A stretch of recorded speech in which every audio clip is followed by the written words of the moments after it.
And welcome. My name is Daniel MONT. I'm with the Center for Inclusive Policy, and I'll be moderating today's session on disability data in Africa. You know, data on disability is very important.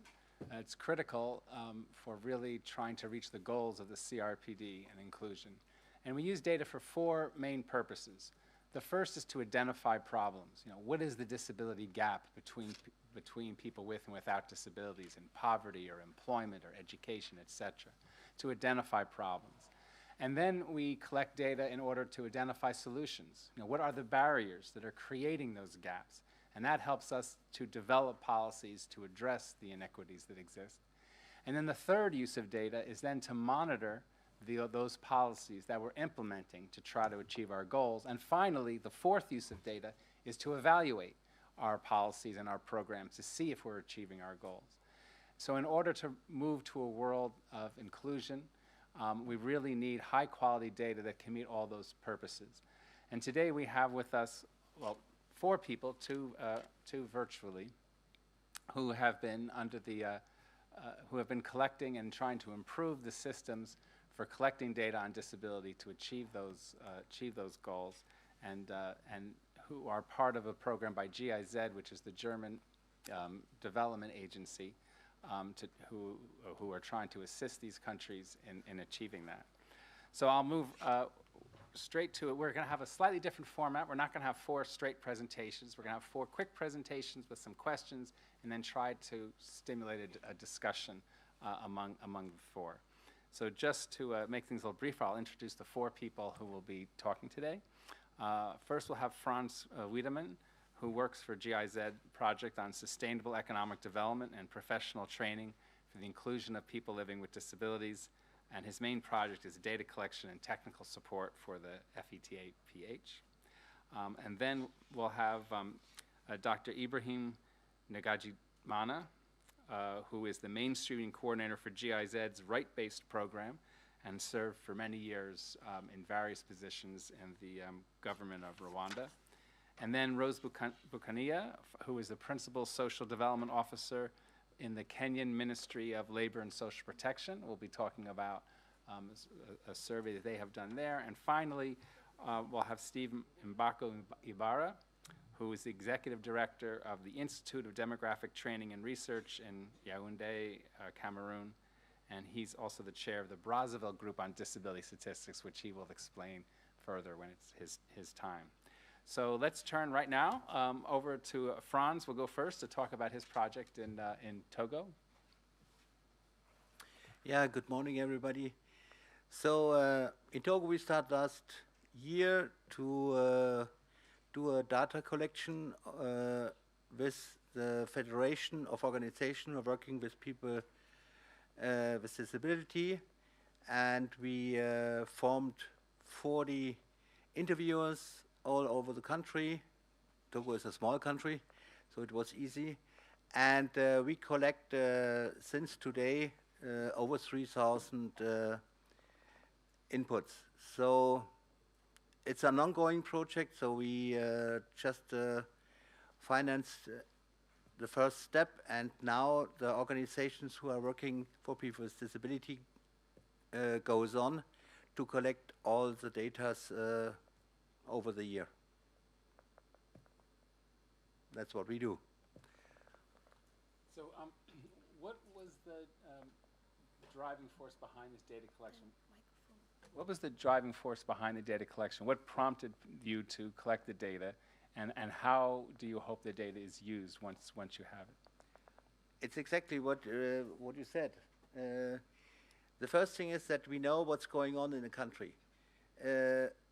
Before, nobody has a real idea what's going on in the different cities or in the different villages. Now we know what is needed in several places, and we can really organize the projects there where it's need. Before, it's just we thought about. Now we know it, and we can do a good evaluation afterwards if the impact what we expect was really done. Thank you. Next, it's just to give a brief idea of what they're doing. We'll turn to Dr. Ibrahim NDAGIJIMANA, who is hopefully will appear on the screen behind me from Rwanda. Yeah, thank you very much, Daniel. I'm very happy to present the DIMA system, which is Disability Management Information System. If I just gone through the disability issue that we have in Rwanda, first of all, we have lack of knowledge of barrier and needs, including assistive devices, insufficient support to persons with a disability who are the most needed, absence of use of international validated instruments. The other issue we have about the disability is children with the disabilities under 5 years are not captured or allowed in data correction. We have also an issue with the low level of economy empowerment of persons with disability, also with the low level of access to information, and lack of disability disaggregated data that constrains evidence-based programming to advance disability inclusion. Lastly, there is a incomplete implementation of certain provisions of laws and policies. So for us, we do think that DMS as innovative digital transformation tool toward disability inclusion will be successful to handle the issue. Next. So I want to take you through, again, with the DMS objective, the reason why Rwanda and GIZ is supporting too much the implementation of the DMS. One is to develop a digital information system which will support NCPD. NCPD is the National Council of Persons with Disability in Rwanda that's created by Rwanda Constitution in 2003. It's a public and independent institution with the legal personality, both financial and administrative autonomy. So one of the aim is the forum for advocacy and social mobilization on issue with the affecting people with disability in terms of capacity building, but also participation in national development.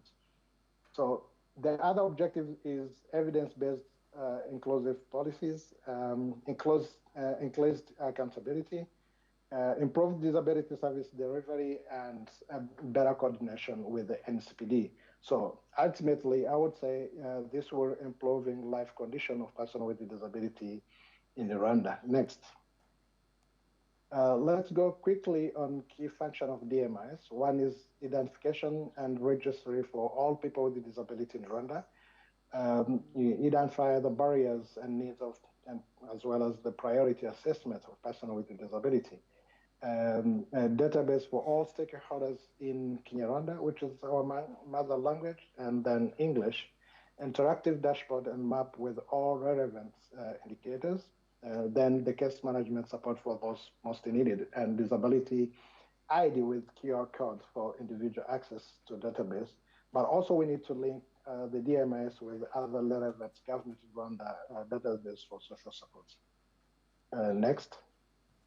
This is how DMS look like. We have main three elements with the DMS, which is identification, registry, and support. I'm sorry, Ibrahim, I'm sorry to interrupt, yes. But could you slow down a little bit so the sign language interpreter can keep up with you? Just slow down your pace. Thank you. Okay.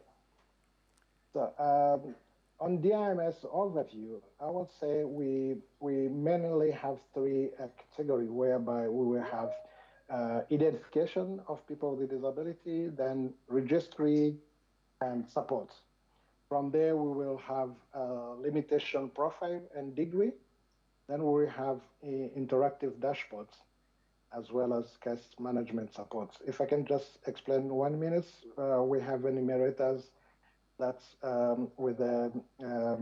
do correct the questionnaires and data through Washington questionnaire. Then we put the data corrected under the registry data center. From then we have digital limitation profile, interactive dashboard, and case management. I will just explain later. Next. This is how limitation profile look like, whereby we have limitation profile of the age between 2 and 4, then age between 5 and 17, and 18 years and above. So from here, you can see the limitation degree is between 90 and 100, and then we can see if this person have a lot of difficulties, but also how government can support. Next. This is the interactive dashboard I was saying. If you can see the blue one, we have quite a number of general overview, social demography, health, rehabilitation, and so forth. So on the right hand, you can see it's very easy when you have collected the data. For instance, here I'm using the data we collected about 2,300. So it's very easy to interpret, but also to see the percentage of the person with a disability who have disability about the hearing, seeing, mobility, and remembering. But also you can figure out which district or any administrative entity that you need to focus on. Next.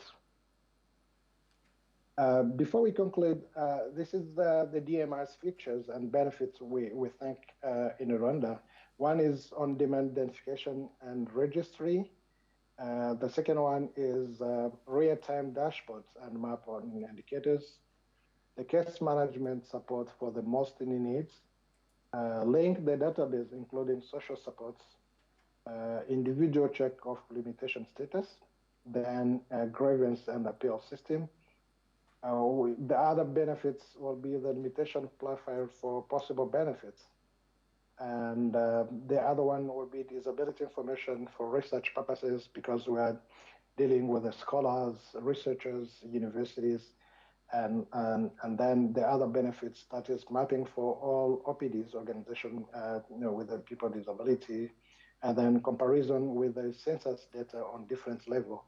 And lastly, we are thinking to link DMIs with national ID.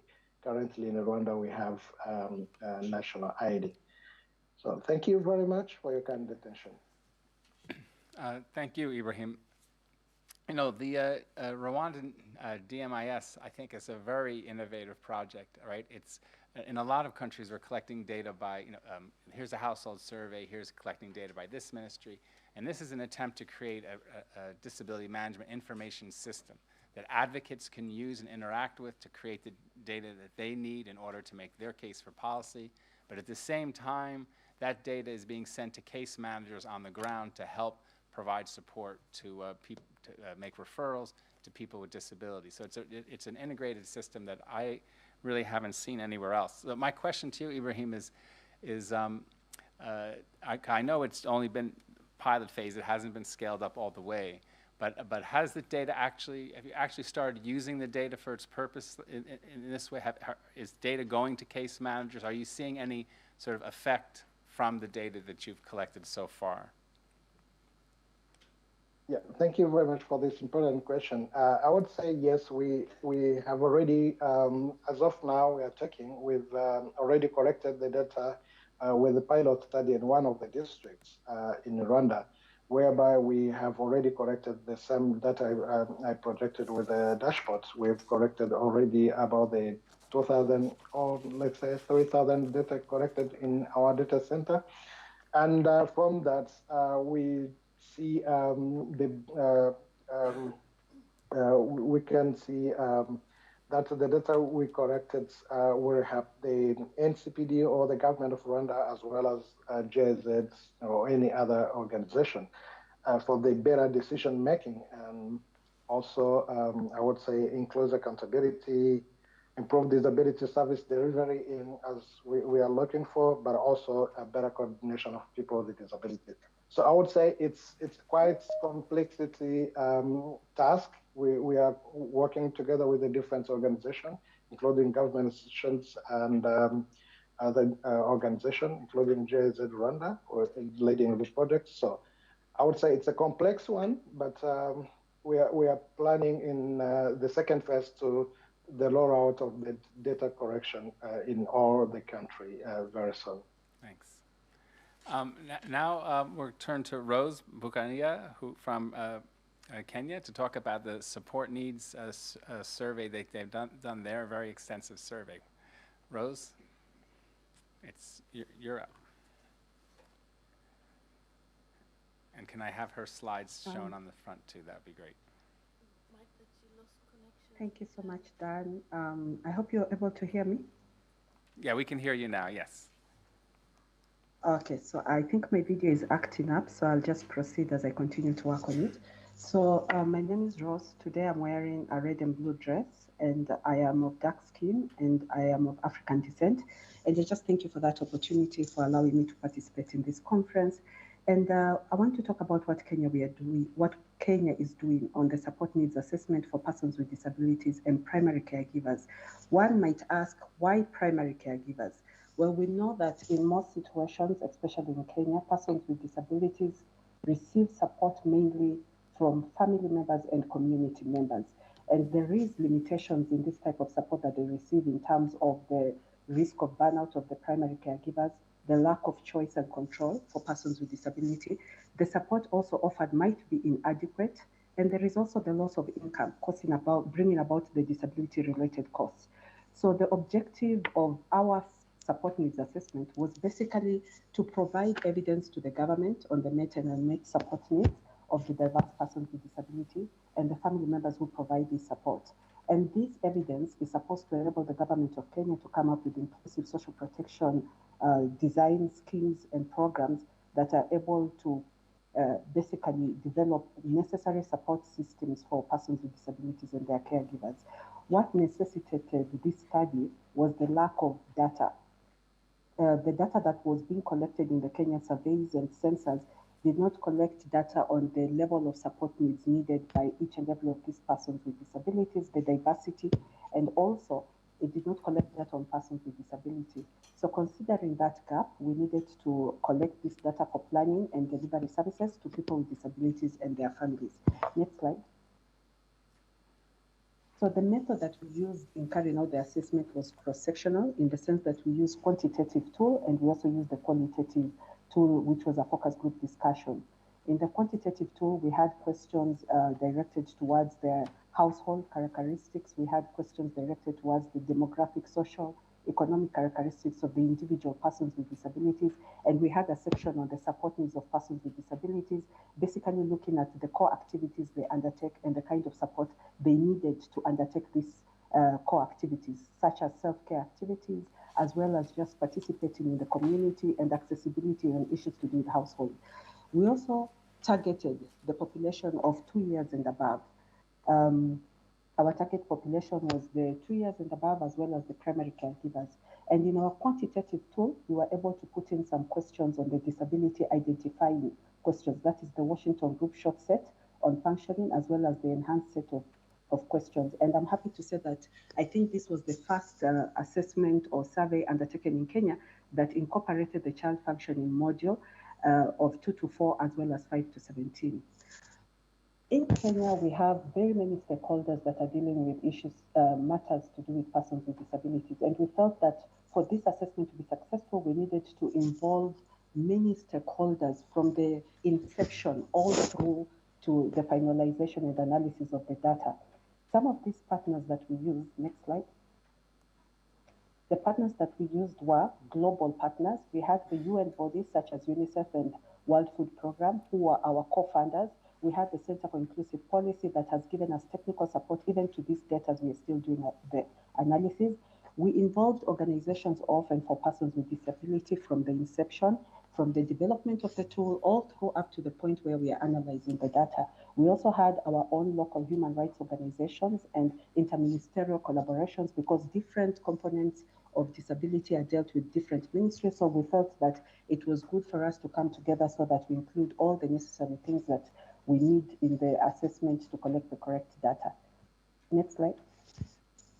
So basically what I'm trying to say that in Kenya, if we are to achieve the UN Agenda of 2030, of leaving no one behind, we really need to work towards inclusive social protection designs on two fronts. One being the disability-specific benefits, where we look at the individual persons with disability in various domains and see what kind of programs we need to come up with, such as risk-based care, psychosocial support, rehabilitation, among others, to ensure that they are able to participate and live independently in the community. And secondly, to look at how we mainstream social protection schemes in what is already existing, such as accessibility to health services, and we also look at issues to do with tax exemption just to mitigate the disability-related costs. So I think that is in summary what Kenya we are doing and how we are targeting persons with disability as well as their primary caregivers. Thank you, and over to you. Thank you, Rose. You know, a lot of people collect disability data now, and so much of the disability data that's being collected in surveys, and I've worked with a lot of countries on this, is that first thing I talked about, trying to uncover disability gaps. Right, what's the poverty gap? What's the employment gap?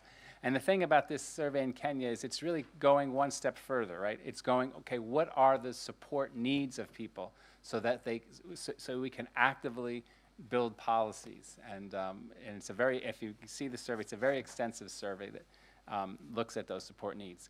So my question to you, Rose, is now that you've done this survey, what was the one or two sort of main findings from the survey that maybe surprised you or you thought were the most important things that came out of that survey? I think for us, the domains of the unique thing about this survey was basically that we focused on individual persons with disability in terms of domains. And we were able to find that those who are in the cognitive domain have been excluded in very many social protection schemes that we have. And a second thing that was very interesting was the psychosocial impact that comes about in caring, in performing the caring role, persons with disabilities. In our interaction in the focus group discussions with primary caregivers, we found out that we are not providing enough support to primary caregivers for them to be able to carry out their caregiving role. We are not giving them enough psychosocial support, and this impacts on the care that they give to the persons with disabilities.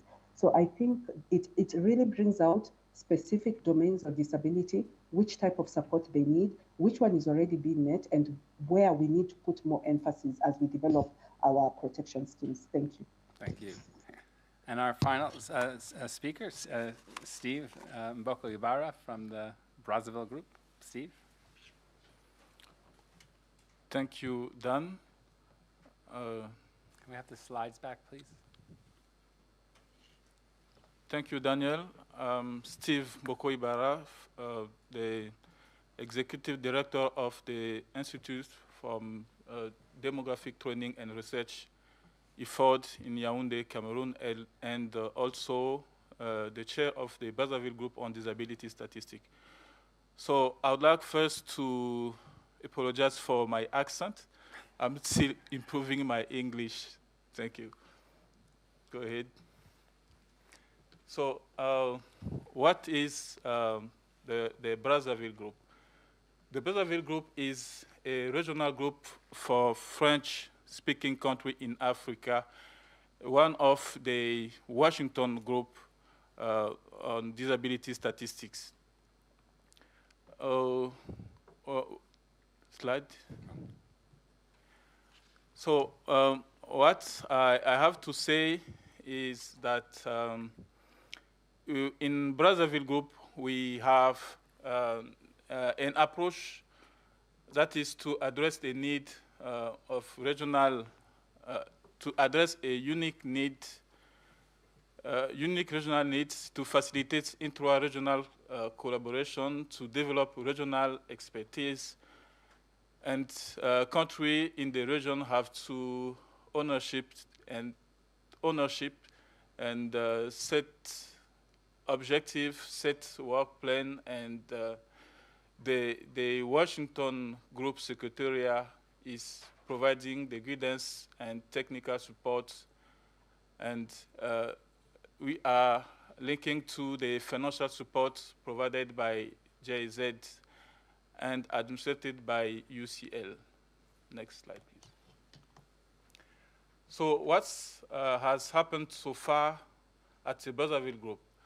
I have to say that since the inaugural meeting in March 2022, the Brazzaville group has already carried out 2 major activities.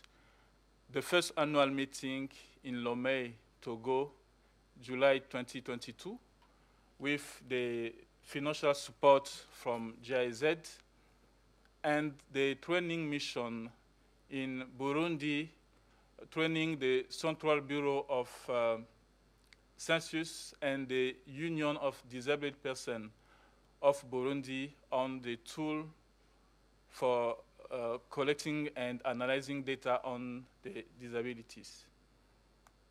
Next.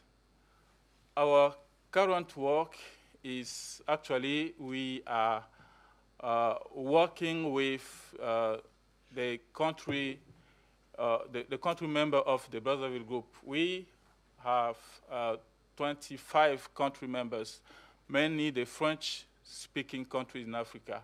So we are working with them to integrate the questionnaire into the census and the survey of all those member countries. And so far, we already completed the censuses in 5 countries, I have to say, that are Mali, Congo, Benin, Senegal, Guinea, and Niger. So the coming day, Brazzaville group experts are going to each of the country where data exists to carry out data analysis and produce the country reports and the global one for all the country where we have data available. I just have to say that we are facing a lot of difficulties because of financial issues. So our objective here is to show what we have been doing so far and to seek for support, yes, for the group. So that's all for now. Thank you. Thanks. Yeah, this is so for those of you who may not know, the Washington Group was established by the UN Statistical Commission to try to improve disability data around the world, and the members are national statistical offices. And with these groups, the Brazzaville group and the other groups that Steve mentioned are basically, what we found, I've worked with the Washington Group for many years, is that there were particular issues in regions that needed to be addressed, translation, cultural issues, and sometimes we'd work in a country and everything's be going great, and then someone would retire and all that knowledge would disappear, right? So these regional groups are basically to try to build the capacity within those regions to carry out the work of the Washington Group at a regional level, and the Brazzaville Group is off to a very strong start. So my question to you, Steve, is when you go to these countries who want to start incorporating the Washington Group questions in their census, what are the main questions, what are the main issues problems that they come to you with? So the problem is that before using the Washington Group questionnaire, countries have many ways to collect data of disabilities. And for us, the issue is now, if you want to have data comparable from country to country, you have to use the unique tool for all those countries. So that was our job. I have to say, at the first, it was not a easy job to do. You have to discuss with all those countries to explain to them why we have all to use the unique questionnaire, because we wanted to have data collected in a way that can be compared around the world. So now, collecting data is not an easy thing to do. There's often a lot of challenges to doing it and issues that have to be resolved. And so now I'd like each of our panel members to maybe talk about the biggest challenges they faced in trying to collect this data and how they work to overcome those challenges. So we'll go in the same order. So Franz, can you talk about, what were the main challenges in Togo, and how have you tried to overcome those? Yeah.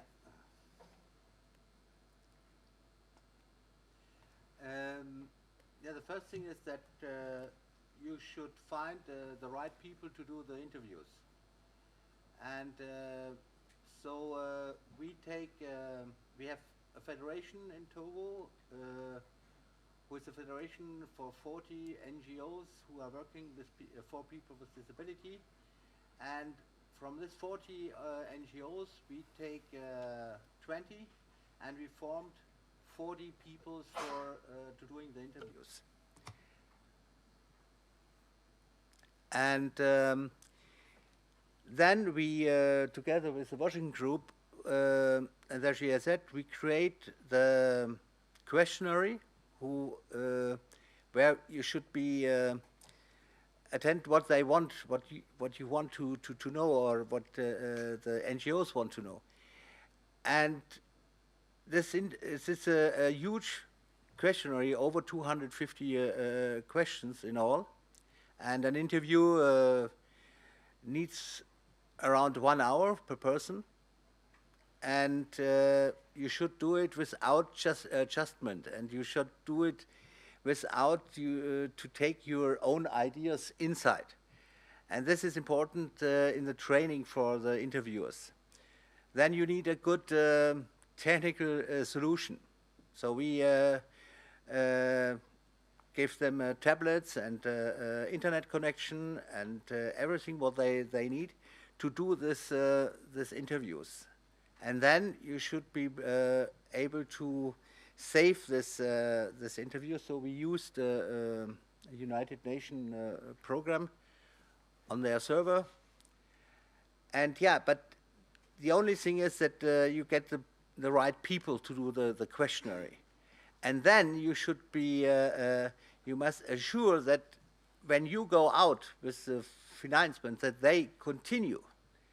Because when you do a survey only for 4 or 5 or 6 months, that will mean it's only just a survey. But what we want is to make an ongoing questionnaire over years to get a real database for the needs of people with disability. And so the interviewers and their organization continue to do the interviews without financement. That is important, for me, the most important thing. Because everybody is looking for money, and we try to explain them that data collection is nothing what you should do for international organization or something, or only because somebody comes and say it's important to have it. You should do it for yourself. And this country needs this data, and we need it also. And so they understood that it's a chance for them, and so the organizations continue. And this is the most important thing. Thank you. Thanks, Franz. Yeah, it's great that you're thinking about sustainability. I mean, I've been in a number of countries. They'll have a special disability survey, and they'll get this data, and then they don't have another one for 5 or 10 years. You know, and so trying to have data that's sustainable, that keeps going on, that can inform you as you're moving along is important. And that's what Rwanda is trying to do with the Disability Management Information System. And my question to you, Ibrahim, is if someone looks at this system and says, gee, we would like a disability management information system in our country to meet these things, what advice would you give them about how to go about starting that process? Yeah, thank you very much. As I explained, DMS is a very good innovation tool that I would recommend different countries around Africa and in the world. So I would say one thing that I think we can advise is first of all, check with the budget, because that is the most important part we also have as an obstacle. If I can say, for instance, the budget we was planning was about 1 billion or close to 2 billion Rwandan francs, and the available budget was about 341 million. So you can see the gap is still huge, about 1 billion and 300 million. So that's part of the challenge any country that is looking for implementing the DMIs. But the two is about how do you develop the DMIs, because this is an innovation tool for the technology. It's require, I would say, people with a practical skill in technology, which also one of the challenge we have. We are collaborating with the government of Rwanda and different organizations to support DMIs implementation.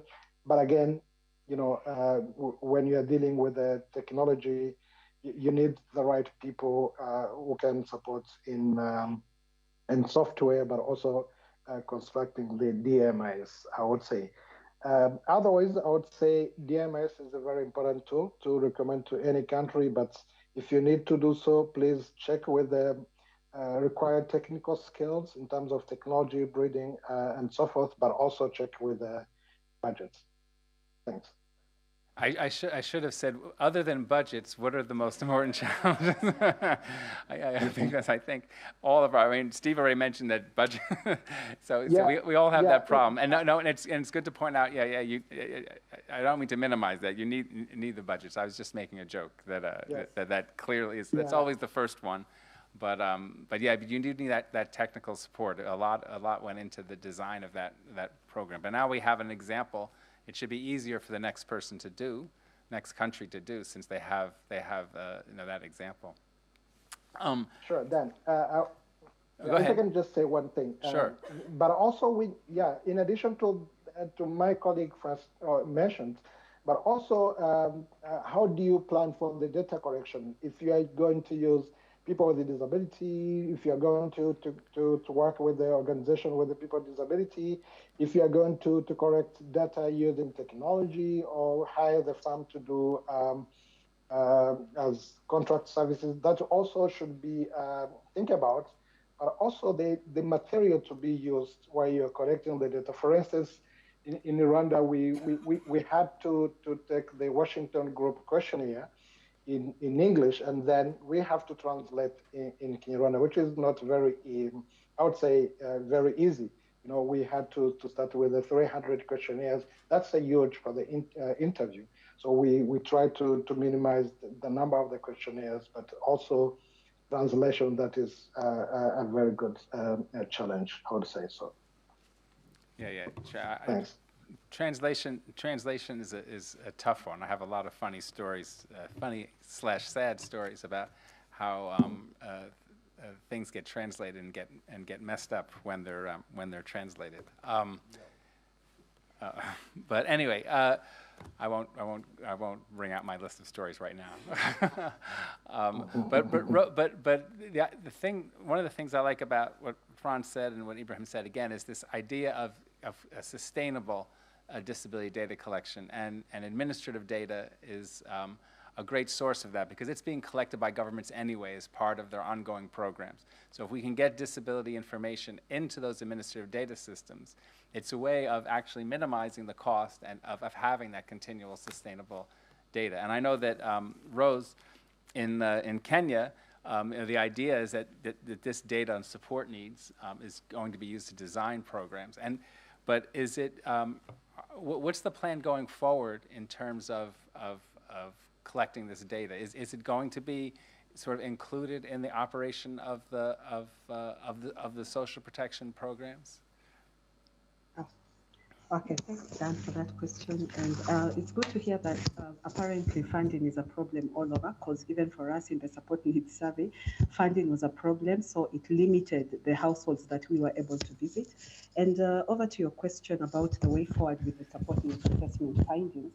As a country, we are planning to develop an action plan on the recommendations. So far, we've been able to derive 10 strong recommendations from the assessment. And thus recommendations are going to be put in an action plan. So what happens in Kenya, once you have you have collected data, you want to change data into implementable policies, you come up with an action plan on what do you really want to change in the social protection, what do you want to change in terms of the schemes that are already available, and how much money will it cost. So you develop that action, you are able to put a figure in terms of how much money the government is going to spend to implement that. And it now builds up to the strategy of your ministry. You put it into the strategy of the ministry, for example, for a number of 5 years. So those activities or the recommendations that are going to come from this action plan will be put in the strategic plan of the ministry, and we will begin to implement them yearly as we go ahead. And after 5 years, we are able to look back at what we did from the time we collected the data to the point of implementation and see where we need to go further with another strategic plan for another extra 5 years. Thank you. Thanks. No, it's great to see data not just being collected, but being used. There's a lot of data out there that gets put in a little report and put on a shelf and not used. So it's great to see it not only being collected, but being fed into the process of developing policies. So, Steve, you said there's 25 countries that the Brazzaville group covers, and there were about 8 or so that you've been working in so far. What's the demand from the other countries, and how are you trying to integrate the rest of those countries? Thank you, Daniel. So the demand for other countries, I have to say that we are working with the National Statistical Office. So as we don't have enough money to go to collect data, we are only waiting for the country to collect data. And our job is to go to all the country. I think in July in Togo, we have all the countries together, and we just ask them when they have an occasion to collect data, they have just to use the Washington Group tools. So that is the way for us to have those data.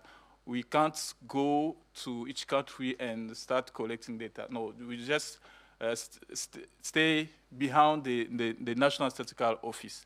So what I have to say that is the use of those data. We have some country that have data, and the problem now is the use of those data. It's like country, they just collect data and they don't really see the need of the use of those data. Our mission now is just to go in front of the country and to continue to explain, to advocate for the use of those data in doing some program or politic to include in a society people in need, I would say people living with disability in those countries, to elaborate the adequate program for those people using the new data we have. Thank you. So I'm going to ask the group another question, and then I'd really love to open up to people here in the audience if you have questions. My next question, this is for anybody, Ibrahim, Franz, Rose, Steve. A number of you have mentioned consulting with organizations of people with disabilities in the process of developing your questionnaires, in the process of developing your data collection, which I think is the best practice. And I would just like, if you have any examples of what you learned or how your data tool was influenced by including people with disabilities in the design of your disability data collection.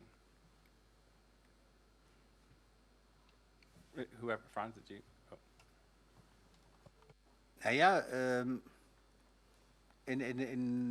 When we worked the questionnaire out and we make the first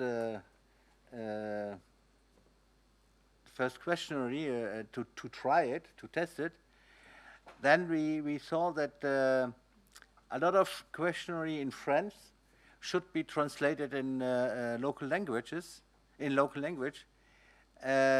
so we designed that all interviewers are working only there where they speak the local language. But even there, we must test it that to translate a question in the local language could be very dangerous, because sometimes you haven't the right terms of this in the local language, and then we tried it. We changed the question since that the people could understand it. And this was the main issue for everything, to assure that people where you interviewed really understand what you want to know. That was what we learned by this questionnaire. I don't know, Rose or Ibrahim, or if, I know you're not here, so it's hard, but do either of you want to come in with that? Sure. I'd want to come in. So using organizations of and for persons with disability was very instrumental in our case in Kenya. And we did not only use them in the development of tools, I forgot to say that in our carrying out the data collection, we actually engaged persons with disabilities as research assistants. And this was received very well with the persons with disability that we were interviewing. And working with organizations often for persons with disability was important because of the perception. The perception as government that we had and involving organization was changed. And the way we were going to interview the persons with disability in the different domains was also improved, because the organizations were able to guide us on how we are supposed to carry out interviews while dealing with people with cognitive difficulties and all these hearing difficulties. And it enriched our document, it enriched even the analysis, to the point when we are analyzing the data, they are able to assist us to read into the tables and what really the data is speaking to us. So it was very, very important, and I would recommend anyone who is doing any research, not only that which is for persons with disabilities, to involve organizations of persons with disabilities. Thank you. Yeah, if I can add something to my colleagues. Yes, please, go ahead, Ibrahim. Yeah, in addition to what my colleagues, I just wanted to insist on the issue of translation, as my colleague Franz mentioned. It's not a very easy and again, very challenging to translate the Washington Group questionnaire adapted to the country context, but also to translate, I would say it's very challenging from English to local language, whereby most of the people do speak their local language. And again, if we can say maybe that is Rwandan context, we have identified that the Washington Group have a set of questions. For us, was about 300 questionnaires, which is time consuming. We had to adopt to let's say half of it, 150, which is not an easy task, but also the interpretation of the questionnaires. That's also, I would say, a challenging to both for the people with the disability, but also to the people who are collecting the data. I like the idea from Kenya. We also did, which I can recommend, if you are looking for the data correction in DMIS, which is the case from Rwanda, we have adopted the approach to use the people with the disability as enumerators, so then they can correct the data. This was very impactful for the OPDs, but also to the beneficiaries, because they feel this is the right person to collect the data, who can feel in our shoes. They can fit in our shoes. Maybe the other thing I can just say to recommend, don't go through the countrywide without doing a pilot study, because when you do pilot study, what can you change before you go to the wide wides? Otherwise, this is quite very important, because we now have at least the clear limitation and barrier for the people with disability, which can be the basis for the, let's say, for the central government or local government, as well as the civil society, to influence the government towards a better coordination with the people with disability. Thank you. You know, and I'd just like to broaden that a little bit out from what Rose and Ibrahim said. It's not just for collection of disability data, it's collection for all data, right? Any survey that's being done, I mean, including people with disabilities in the design of that survey, and also in training enumerators and going out, is is very important. Lots of times we have enumerators who go out who are ashamed or uncomfortable or don't know how to feel they don't know how to deal with people with disabilities, and it affects the data collection. So not just in the design, but in the actual administration of the questionnaire. Are there any questions before I don't want to ask any more, unless if there's people who in the back, yes. Thank you. My name's Tracy Vaughan Goff. I'm from Site Savers. I've really enjoyed the presentations, and I'm very excited by what this could lead to in terms of policy making. My question's about data protection and confidentiality.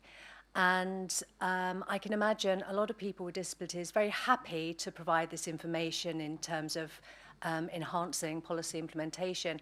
I wonder if there are instances where people may feel that they didn't want to provide certain information about themselves for confidentiality reasons, or may be concerned about how data about them might be accessed by structures they might not want to share that information with. So I wondered how the panelists did protect people's identities.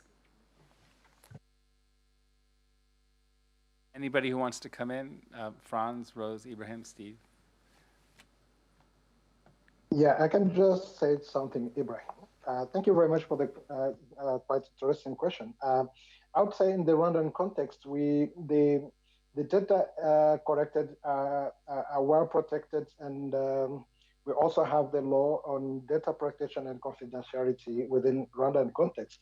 We are assisted by RISA, which is a government agency coordinating with IT, but also all the data that have been collected will be in government data center with password only for access with the National Council with the Disability.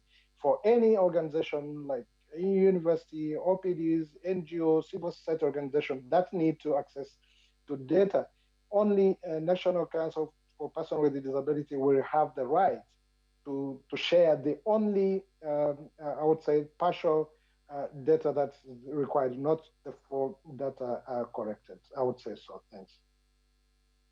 So Ibrahim, the dashboard uses data so people can look at aggregates, but the actual being able to get your hands on the data itself, you need these passwords. So there's a part of it that people can access, right? Rose, I think you wanted to come in. Yeah, yeah. I just wanted to agree with him, and that's the same thing that was happening in Kenya. And we also sought informed consent from the respondents who are participating in the assessment. For those who are children with disabilities to participate in the study, we sought consent from their parents. And our database, our data was being collected and stored in the servers of the National Bureau of Statistics, which is the Kenya National Bureau of Statistics in our country. And we do not allow access to that data, both locally or internationally.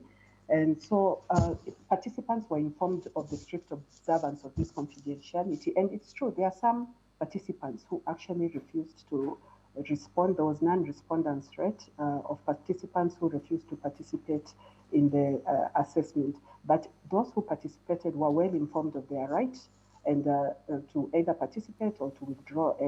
And we got a large number of participants and respondents who accepted to go ahead with the study. Thank you. I think I saw a question up here. Yes, sir. Yes, my name is Eli from Light for the World. I'm based in Burkina Faso. I have a comment and one question to Steve. We know that in most of countries in Africa, they are aware about using the Washington Group into the national census. But the main challenge is the how. So my question is, is there any approach or strategy from your group to support government on the how way? Because this is the main challenge. They have the tools already there, and when you come with the Washington Group question, they say, oh, it is very difficult to integrate, to include it in our system. Let's do it in parallel. This is not the sustainable way to do. My comment is also when Ibrahim talked about piloting, I would suggest to pilot in the entire country. For example, one country, you pilot the Washington Group, you have a learnings, and then we can just start expanding from the learnings on this pilot on this national center. Thank you. Okay, thank you so much, Eli. To your question, I have to say that we, as Brazzaville Group, we work with countries in, it can be the demand, country can express a demand, or we can go to the country the time they are training enumerators or training trainers. That way we did in Burundi. We went there to train the National Census Bureau of Burundi how to collect data. I think the challenge is the way to collect data, the way to ask questions. I have an example from Kenya, where during the enumerator, during the enumeration, one of the enumerators did not ask question to a person because he looked like he see that the person did not ask a question about seeing, or let's say disability, the module of disability that were included in the questionnaire, the census questionnaire. The numerator did not ask question because he looked like he see that the person in front of him was able to see him, and he did not ask that question. And when one of our colleagues came and asked it was her mother, asked her mother, did the enumerator ask you a question about your vision? And she said no, she did not ask any question about vision, even disability. And that enumerator, he was not far from the household, and the lady called him back, and when he came back, he asked him why he did not ask question about vision or even disability. And the enumerator said that it's like the person is able to see me. Why should I ask question about vision to those persons? And he said, no, the problem now is to ask all the 6 questions for the short set of the Washington Group. You have just to ask all the 6 questions, not to pay attention if the person is able to walk or to see or to hear. No, your problem is just to ask the 6 questions of the short set of the Washington Group. I think that's the challenge. The challenge is to train enumerators or to train trainers how to ask questions after managing the way to integrate all the modules, because census has a lot of questions.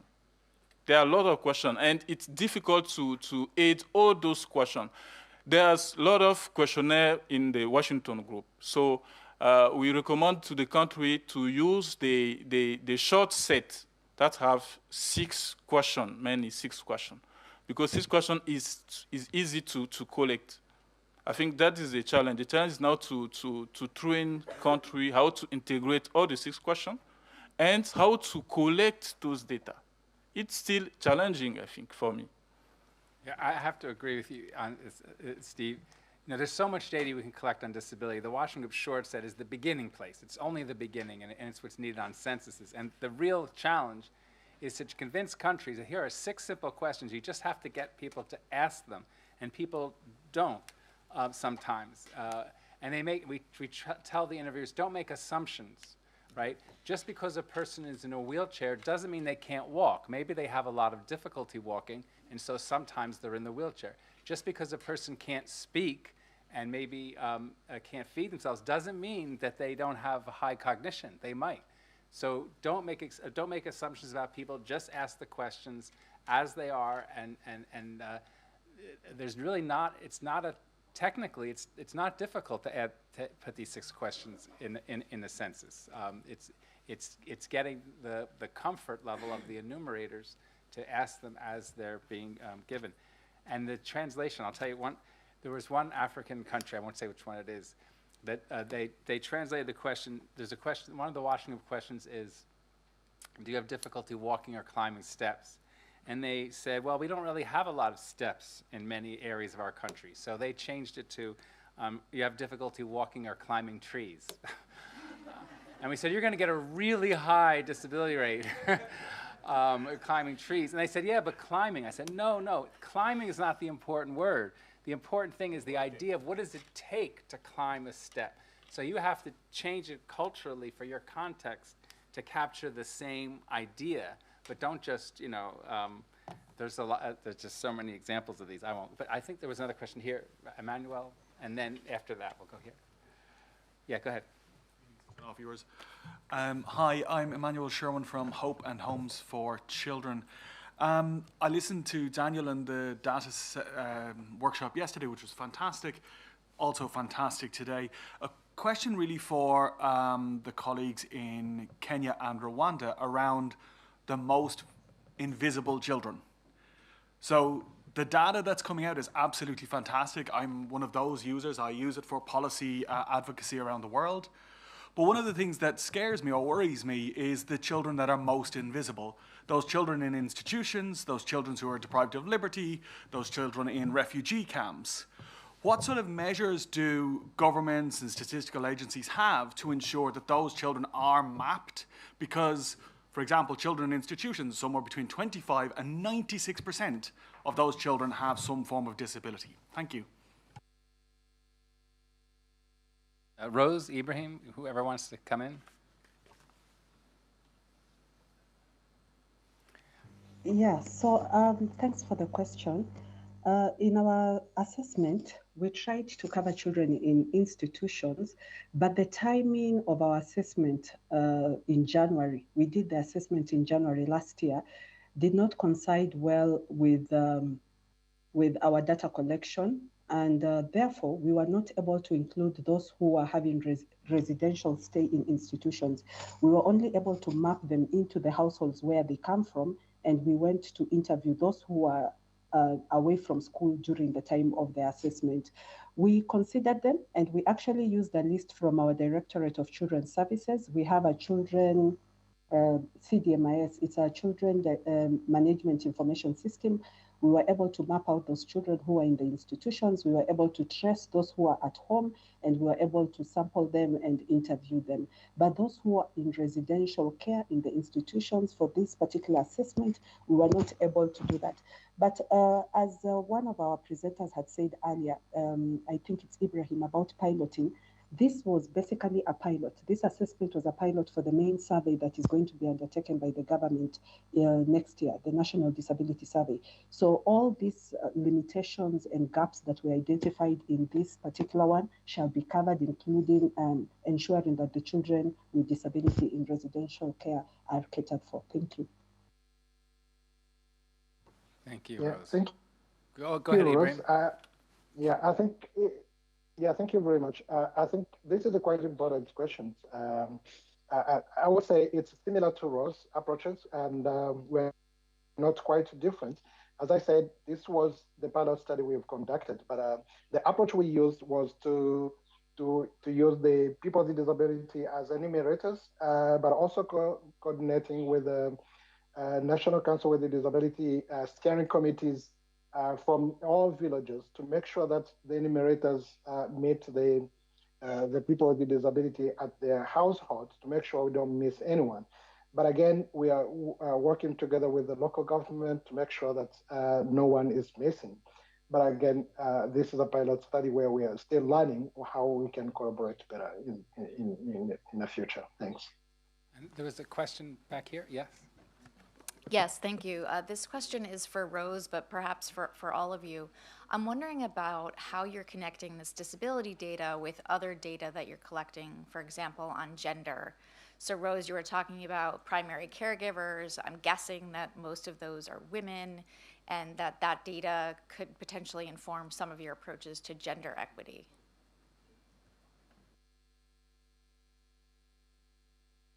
Yeah, thank you for that question. As I was presenting about partnerships, I mentioned that we were working together with interministerial an interministerial team, excuse me, and also commissions, our high human rights commissions. So one of the commissions that was part of this assessment was the National Gender and Equality Commission, and we had also the State Department on Gender. So the National Gender Equality Commission is able to pick up that which is responding to issues to do with gender and build up action plans.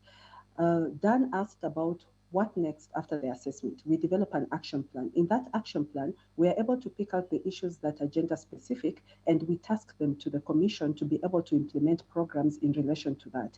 So all that was covered through the stakeholder collaboration that we were having. Thank you. Anyone else? Or? Can I add something to yeah, please, go ahead. Yeah, just to mention that DMS in context of Rwanda, it should not be standalone tool. It should be integrated. So to make sure that we are using one energy, the DMS should be linked with the other existing platform, whereby we are thinking to link DMS with the national ID tool, with the social protection, with the National Institute of Statistics of Rwanda, but also with the other existing registry to make sure that the data we have are well maximized in terms of impacts. I think there was a question in the back. Dan, just before you go over. Okay, go ahead. I've just remembered, yeah, sorry. Just in relation to that same question, I've just remembered that the database that we use to sample the persons with disability, the individuals that we interviewed, actually won an award yesterday in a ceremony by the National Council for Persons with Disability. So that is how we are linking. We also have the system for the integrated persons registration system. That is also another system that we used in terms of collecting this data. We were able to use all the government managed systems to be able to sample the people and also to inform later on what needs to be done to improve issues to do with support in relation to registration of persons with disabilities. Thank you. Well, congratulations on your award. And I've been telling a lot of people about that survey. So yes, in the back. Hi, my name is Andrea Pregel. I'm from Sightsavers. My question is for Ibrahim in Rwanda. First of all, congratulations for the incredible work you're doing. Seems really fascinating and truly groundbreaking. I've got a couple of questions. One links to what you just mentioned around integrating data. So I wonder whether you're in the DMIS, are you combining statistical data using the Washington Group questions with diagnostic data? And is there any potential for meta-analysis there? And also, how often is personal data reassessed once the person enters the system? And then the other question I have is around the interpretation of the results. Of course, the Washington Group questions may often provide a higher prevalence compared to other methods, which might lead to, for example, capturing older people as well, which might lead to an increase in the demand of people asking for benefits, which will raise expectations for greater investment. So how is the rest of the system reacting to that in terms of the implications and the interpretation of data? Thank you. Yeah. Very good question. Thank you again. As I said, DMS should not be a standalone tool.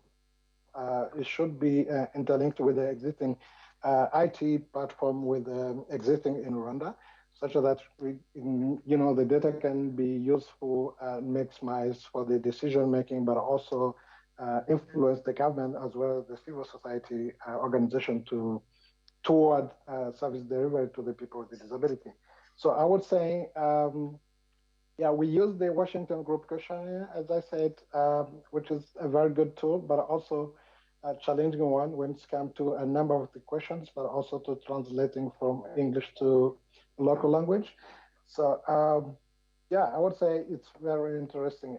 When back to the interpretation, as I said, we did a pilot study in one district out of the 30 districts, whereby we've learned a very good experience.